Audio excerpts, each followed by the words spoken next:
পড়ছিলাম আমার বোবা ফুল, কলমে তৃপ্তি ইহসান নওরা। বোনাস পর্ব সংখ্যা 1। যন্ত্রণায় ছটফট করে ব্যথাতুর মুখে জোসেফ আওড়ালো ড্যাডের প্ল্যানে সব হয়েছিল। নিরুত্তাপ মুখে সূক্ষ্ম দৃষ্টি মেলে তাকিয়ে রইল বর্ণ। জোসেফের বায়োডাটায় তার বাবার সম্পর্কে কিছুই উল্লেখ ছিল না। প্রশ্ন ছুড়ল দৃঢ় গলায়, কোথায় ওই ব্লাডি বাস্টার্ড?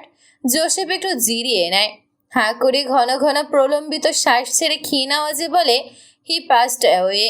কারা যেন খুন করেছে ড্যাডকে 2 years ago। কারা জানা যায়নি আজও। সেদিনের ইসমাইলি বলটা হাতে ছিল বর্ণর, সেটা দেখিয়ে বলল, তাহলে সেদিন আমার হাত থেকে তোকে বাঁচাতে চেয়ে এটা কে ছড়ে গিয়েছিল? গেম খেলতে চায় আশফিয়ান বর্ণর সাথে। ওয়াও, সুপার খিলাড়ি। আয়নার সামনে বসে নিজেকে খুঁটিয়ে খুঁটিয়ে পরখ করছে তোহফা। শুষ্ক ঠোঁট, লিপ বাম শুকিয়ে গেছে, মুখশ্রী ফ্যাকাশে। তার কোলে গোলাপি রাঙা একটা টেডির বুকে দুটো শব্দ, লাভ ইউ জান। এটা দেওয়া হয়েছে তাকে ভালোবাসার দিবসের রাতে। তখন পুরো বাড়ি ঘুমন্ত। আচানক ফোনে আননোন নাম্বার থেকে কল এলো। ধরফরিয়ে ঘুম থেকে উঠতেই পরপর দরজায় আলতো টোকা পড়ল, অথচ ওপারে কোনো মানব অস্তিত্ব ছিল না, ছিল কেবল এই টেডি। পরবর্তীতে না আননোন নাম্বার থেকে দ্বিতীয়বার কল এলো, আর না এই টেডির মালিক সামনে এলো। তোহফা দ্বিধাগ্রস্ত। বাড়িতে সেদিন বাইরের কেউ ছিল না, তবে কে দিল এটা? একবার মাহিরের নামটা মনে উদয় হলেও পরে নাক কুচকাল বিষণ্ণ মনে। উনি কেন আড়াল থেকে এসব দিতে যাবে তাকে? সে ওই পাষণ্ডের জন্য পাগলিনী হলেও মানুষটা তো তার অনুভূতি সম্পর্কে জেনেও নির্বিকার। দরজায় দুবার কড়াঘাত পড়তেই তড়িঘড়ি করে উঠে টেডিটা বেডে রেখে সোজা হয়ে দাঁড়ালো। অনুমতি দেয়, ভেতরে আসতে পারিস। সুখ হাসি মুখে প্রবেশ করে, বেডে বসলো, পায়ে পা তুলে হাসছে মিটমিট। তোহফা সরু চোখে চেয়ে মুখে হাত বুলিয়ে চুল ঠিক করে বলে, হাসছিস কেন? দেখতে বাজে লাগছে আমায়। মাহির ভাই এসেছে নিচে, ইশারায় বলল সুখ। ঠোঁটের হাসি কমল না। তোহফা নড়ে চড়ে বসে। যার কাজে যে এসেছে আমাকে কেন বলছিস? তোমাকে এক ঝলক দেখার আশায় ছটফট করছে বেচারা। এই বেয়াধব, বানোয়াট কথা বলবি না। তোর 2 আঙুলে কণ্ঠমণি ছুল সে, বুঝালো সত্যি বলছি। নুরাকে চুপি চুপি জিজ্ঞেসও করেছে। কি? তোহফা চোখ পাকিয়ে এলো। সত্যি এমন কিছু হয়েছে? সুখ হাসছে এখনো। নুরা বাচ্চাটা তখন কি কাণ্ডটাই না ঘটিয়ে ফেলল। মাহির তাকে বলেছিল হয়তো কানে কানে। মেয়েটা গলা ফাটিয়ে চিৎকার করলো তখনই, তুফ, মাহির তোমায় খুঁজছে। তুমি কোথায়? হতভম্ব মাহির যদিও কথা সম্পূর্ণ করার আগে তার মুখ চেপে ধরেছিল, তবু আইজা আর রামসা ছুটে এসেছিল ড্রয়িং স্পেসে। লজ্জায় পড়ে বেচারা শেষে পকেট হাতে ময়ূর অঙ্কিত কলম বের করে বকা হেসে বলে, সেদিন তোহফার কাছ থেকে পেনটা নিয়েছিলাম, ফেরত দেওয়া হয়নি, ভাবলাম আজ দিয়ে দিই। সুখ অপলক তাকিয়ে থাকে। দুজন পরস্পরের প্রেমে ডুবে মরছে, অথচ ভাবনার মাঝেই ফোনের স্ক্রিন জ্বলে উঠল। ভিডিও কল এসেছে, নাম্বারটা বর্ণর। 2 দিন ধরে মানুষটা বাড়ি ফেরেনি, এরপরেই প্রথম কল দিয়েছে। তড়িৎ উঠে দাঁড়ায় সুখ। তোহফাকে বোঝালো আসছি একটু। রিসিভ করতে করতে দরজার বাহিরে ছুটল। তোহফা পেছন থেকে মজার ছলে বলে, ভাইয়ার কল নিশ্চয়ই। বাহ বাহ, কি প্রেম দুজনের, লাজবাব। তামের শিকদার সবে গার্ডেন থেকে এসে ড্রয়িং স্পেসে বসেছেন। টুকটাক কথা সারছে মাহিরের সাথে। মাহির এখন বর্ণর অ্যাসিস্ট্যান্ট ছাড়াও ছোটখাটো বিজনেসে হাত দিয়েছে। এই ব্যাপারেই কথা হচ্ছিল। ফাঁকে রামসা এসে 2 কাপ চা দিয়ে গেল। মাহির কাপে চুমুক রেখে মৃদু হেসে সিঁড়ির দিকে তাকাতেই হাসি মিলিয়ে গেল। অস্ফুট স্বরে সামনে হাত তুলে চাচায় সুখ। সুখ ততক্ষণে দ্রুত সিঁড়ি মারাতে গিয়ে পা বেঁধে ফ্লোরে ছিটকে পড়েছে। ধুম শব্দে তামির সাহেব চমকে পিছু ঘাড় বাঁকিয়ে চেয়ে মেয়েকে ফ্লোরে দেখে তড়িৎ উঠে ছুটে গেলেন। আম্মু, পড়ে গেলে কি করে? ইস! শরীরে আঘাত নিয়ে উঠে দাঁড়ায় সে, চোখে পানি উপচে পড়ছে। থমকে যাওয়া দৃষ্টি। রুবাইয়ার তড়িঘড়ি করে এগিয়ে আসে। আম্মা, খুব জোরে লেগেছে না? এভাবে ছোটে কেউ? সুখ কিছু একটা বলতে চাইছে, কিন্তু খেই হারিয়ে কোথা থেকে শুরু করবে বুঝতে পারছে না। আব্বুর হাত ধরে ফুপিয়ে কেঁদে ইশারায় কিছু দেখিয়ে কিছু বোঝায়। আব্বুর হাত ধরে ফুপিয়ে কেঁদে ইশারায় পিছু দেখিয়ে কিছু বোঝায়। ভদ্রলোক অস্থির হলেন। কি হয়েছে মা? ব্যথা বেশি পেয়েছ? চলো সোফা এসো। অশ্রুসিক্ত চোখে ঘন ঘন দুদিকে মাথা ঝাঁকায় সুখ। যা বলতে চাইছে তার কাছে এই সামান্য ব্যথা কিছুই নয়। সুখ পা টেনে টেনে উন্মাদের মতো ছুটে আইজার কাছে গেল। হাতের ইশারায় কিছু একটা বোঝাতেই তিনি বলেন, বর্ণর কথা বলছিস? কি হয়েছে আমার ছেলের? ঢোক গিলে সুখ বোঝায় অ্যাক্সিডেন্ট। দিন দুনিয়া জনমান ভুলে এলোমেলো পায়ে সুখ হসপিটালে ঢোকে। পাগলের মতো এদিক ওদিক ছুটে কাঙ্ক্ষিত জনের দেখা পেয়ে থম মেরে স্থির দাঁড়িয়ে যায়। অদূর স্ট্রেচারে রক্তাক্ত শরীর পড়ে আছে বর্ণর, শরীর নিস্তেজ নিরুত্তাপ। পা দুটো অবশ হয়ে এলো সুখের, সর্বাঙ্গ কাঁপে থরথর। চোখের পলকে হিতাহিত জ্ঞান শূন্য হয়ে এক ছুটে নিকটে চলে এলো। বর্ণর চোখ তখন নিভু নিভু ঝাপসা, মুখশ্রী জুড়ে লাল তরলের ছড়াছড়ি। হাতের দুটো আঙুল কাঁপছে, তুলতে চাইছে সুখের দিকে, কিন্তু শক্তিতে আজ পেরে উঠছে না। দুঃখ, যন্ত্রণা, হতাশা ভুলে রক্তে ভেজে হাতটা আঁকড়ে ধরল সুখ। বর্ণ দুর্বোধ্য হাসে, অতঃপর অর্ধবুঝা চোখ দুটো পুরোপুরি বুঝে নেয়। কাপা কাপা হাতে তার গালে হাত রাখে সুখ। রক্তে ফোবিয়া জন্মেছিল তার, অথচ সেসবের তোয়াক্কা করল না আজ। বার কয়েক ঝাঁকায় বর্ণ সাড়া দেয় না, নিঃশ্বাসটাও নিচ্ছে ধীরে ধীরে। সুখ আচমকা দুহাতে বুকে জাপটে ধরে বর্ণের মাথা, কেঁদে যায় নীরবে। তামিজ সাহেব এসে ছাড়িয়ে নিলেন। ছেড়ে দাও আম্মু, ওটিতে নিতে হবে ওকে। সুখের কানে পৌঁছায় না সেসব। এক হাতে বর্ণর হাত চেপে অপর হাত গালে রেখে ঝাঁকাতে থাকে। আপনি পাষণ্ড, নিষ্ঠুর, খুব খুব খুব স্বার্থপর। ব্যাস, আমাকে কাঁদাবেন বলে নিজের এই অবস্থা করেছেন। প্লিজ একবার চোখ খুলুন, দেখুন আমি ছুটে এসেছি, কাঁদছি আমি, ছটফট করছি। প্লিজ চোখ মেলে দেখুন। আমার একা চলতে খুব ভয়। আপনার হাত ধরে নির্ভয়ে জীবনের বাকি পথ হাঁটতে চাই। কথা দিচ্ছি আর কখনো আপনাকে দূরে ঠেলে দেব না। প্লিজ কথা বলুন আমার সাথে। সুখের অন্তঃকরণে নিঃশব্দে তোলপাড় ওঠা কথাগুলো কেউ শুনল না, কেউ বুঝলও না। কজন লোক বর্ণকে তার থেকে আলাদা করে নিয়ে যাচ্ছে কোথায়। হাত আঁকড়ে ধরেও নিজের কাছে রেখে দিতে পারল না। তামিজ সাহেব ছলছল চোখে মেয়েকে টেনে ধরে রেখেছেন। সুখ আব্বুর দিকে ফিরে হাউমাউ করে ওঠে। উনি কথা বলছেন না আব্বু, চোখ বুজে আছে। আব্বু ওনাকে এক মুহূর্তের জন্য নিজের থেকে দূরে দূরে ভাবলেও আমার দম বন্ধ হয়ে আসে, শ্বাস নিতে কষ্ট হয়। আব্বু, ওনাকে চোখ খুলতে বলো। এই দুঃসময়ে মেয়ের কথা বুঝে উঠতে পারলেন কি না কে জানে। তামিজ সাহেব ঠোঁট কামড়ে বুকে চেপে ধরে তাকে। ওর কিছু হবে না আম্মু, ও তো স্ট্রং। দেখো, ঠিক আমাদের মাঝে আবার সুস্থ হয়ে ফিরে আসবে। দোয়া করো। চোখ বুঝতেই জব জব অশ্রু গড়িয়ে পড়ে। কানে এখনো বাজছে বর্ণর কথাগুলো। লোকে বলে একজনের দুঃখ নাকি আরেকজন বড়জোর ফিল করতে পারে, কিন্তু কেড়ে নিতে পারে না। বাক্যটায় কতখানি সত্যতা লুকিয়ে আছে আই ডোন্ট নো। তোর এই ভেতর ভেতর ধুকে ধুকে কুড়ে খাওয়া দুঃখের পিছু কোথাও না কোথাও আমি ছিলাম। ফুল, আমি তোর এক জনমের শখের পুরুষ। ইতিহাসের বিরুদ্ধে গিয়ে তোর দুঃখগুলো সব কেড়ে নিতে না পারি, কিন্তু এর কাছাকাছি তো যেতেই পারি নিশ্চয়ই। ওয়ান্নাস্তি। এরপর বাইকের স্পিড হু হু করে বেড়ে গেল। সুখ দিশেহারা হয়ে ফোনের ওপারে ছটফট করে বহুবার বারণ করেছে স্পিড কমাতে, কিন্তু পাষাণ লোকটা শুনল না, বরং চেঁচিয়ে বলে, তোর গায়ে লাগার আগে কলঙ্ক আমাকেও ছুঁয়ে দিয়েছিল ফুল।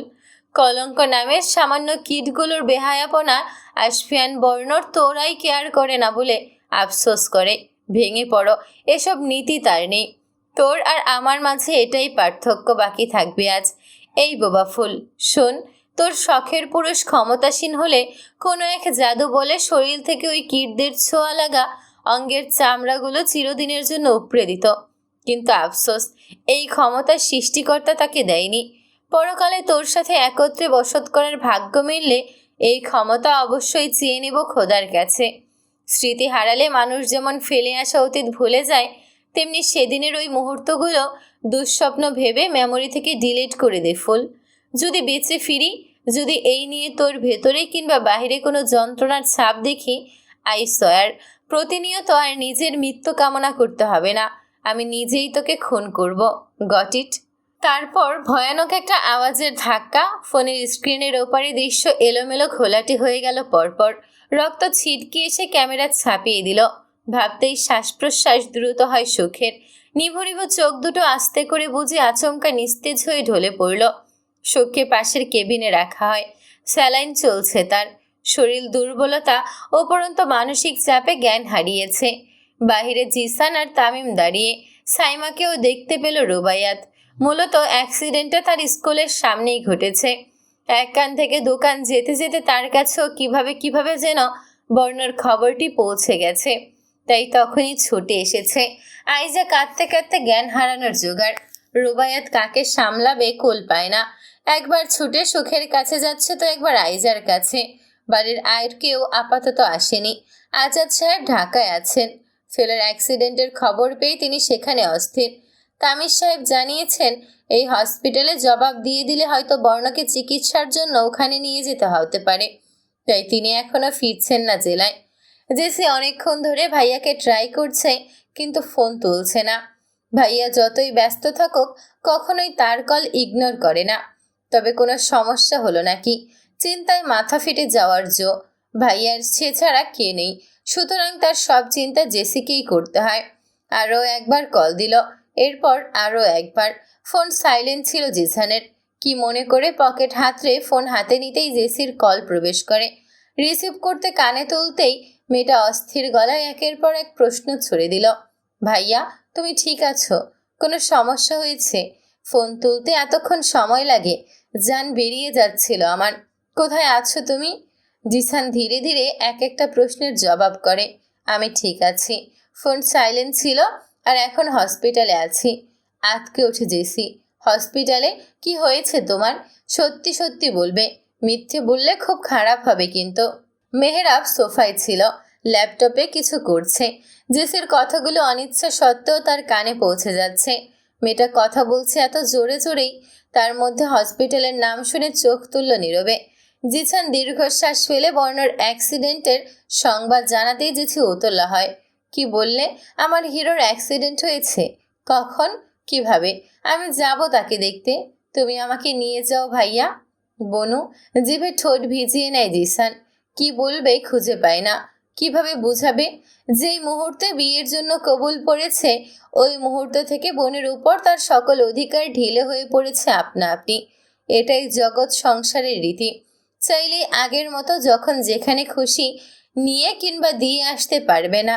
চাপা শ্বাস ছেড়ে বলল, বাচ্চা, আমি তো তোর হিরোকে নিয়ে হসপিটালে, ওকে এভাবে ছেড়ে যাব? ও, তাহলে আমি হিরোকে দেখব না? তোর ডক্টরকে বল। এতক্ষণে মনে পড়ল জেসির।